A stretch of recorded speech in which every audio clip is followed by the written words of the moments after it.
When I was 12, I want to be astronaut. I read the Yuri Gagarin book, and I knew to be astronaut, you need to be a fighter pilot and study physics. We had a special program for talented children when I was in secondary school. So if you have got a good mark, you can be a doctor, whatever you want. And I chose piloting with aerospace. That was motive to be a pilot. And the other part, during the Iran and Iraq war, I was kid, like 12, 36 aircraft, like a combination of different type of aircraft, Soho, MiG, Mirage, attacked the city, and they killed 5,000 people. We were playing football, and the other side of the field, they bombed it. They killed my friends. So I see the sky, there is no defense in this city. Everywhere were dead body. For hospital, they couldn't handle the amount of injured people, maybe more than 20,000 injured. That was one of the worst memory ever. When the bomb get out of the aircraft, you look at the bomb and you think it's coming to you.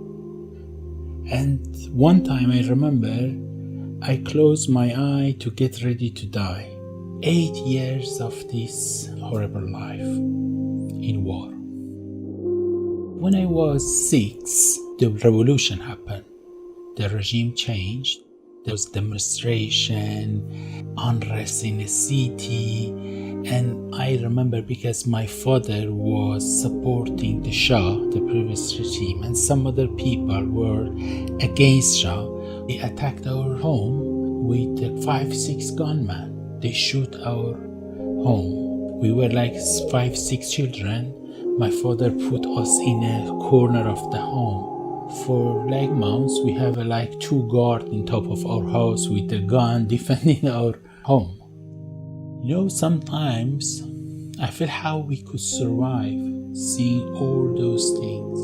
At that time, it was like I didn't feel anything, like a frozen emotion. I had a nightmare for many days because the screaming was in my head. I became pilot to become astronaut. I didn't want to become pilot to kill people. I was top graduate in Iranian Air Force. I was 20, I became fighter pilot, youngest one. I finished my degree. It was normally 5 years. I finished 2 years and a half. The first mission they gave some of the people was bombardment Kurdish people. I couldn't kill anyone and I didn't do that mission. I have a brother, he was opposition group. They ground me for a couple of months. I didn't have a permission to fly. They didn't want to lose me, but they put in a condition. Says if you want to be pilot, you need to work with us. The work they means working with their security forces and spying for them. I told them I cannot do this. And they said, if you don't do it, we sack you from the Air Force. I said, okay. One of the general who was head of the Air Force training, he cried after the meeting. He kissed me and said, don't worry, this is life. I came to Turkey without money. I had a $10 when I was in Turkey. Sleep in a street 1 month and then continue my journey to Greece.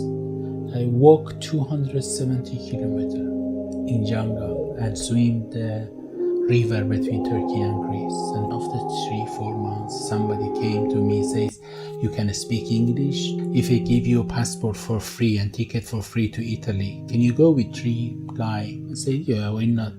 I went to Italy and they arrested that 3 guys. They were supposed to go to Canada. So free journey to Italy, and then my passport in Paris, the picture came out and the police kept it. So I continued.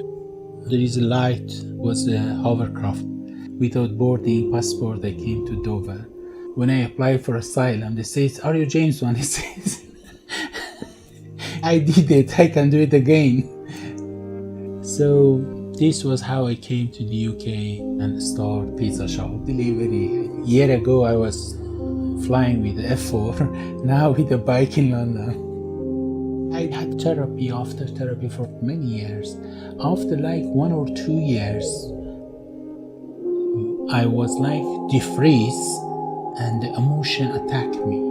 Finally, I got refugee state after a year and a half. But it takes too long, and because of that, my wife and son, they have to come the illegal way. So they had a very hard journey as well. And that time was the beginning of Salisbury World. Now when I look back and compare some other people in other countries, which they don't have something like Salisbury World, how their life become isolated, no one cares, they are lost. They cannot integrate, they cannot find themselves. I get a qualification, become immigration lawyer. And at the same time I was doing my master and PhD, become lecturer for 2 years at City University, teaching aviation safety. And again, because of panic, I couldn't finish my PhD and left the university. Flight is my biggest love in life, and I miss it. That is the best perfume, the smell of aircraft.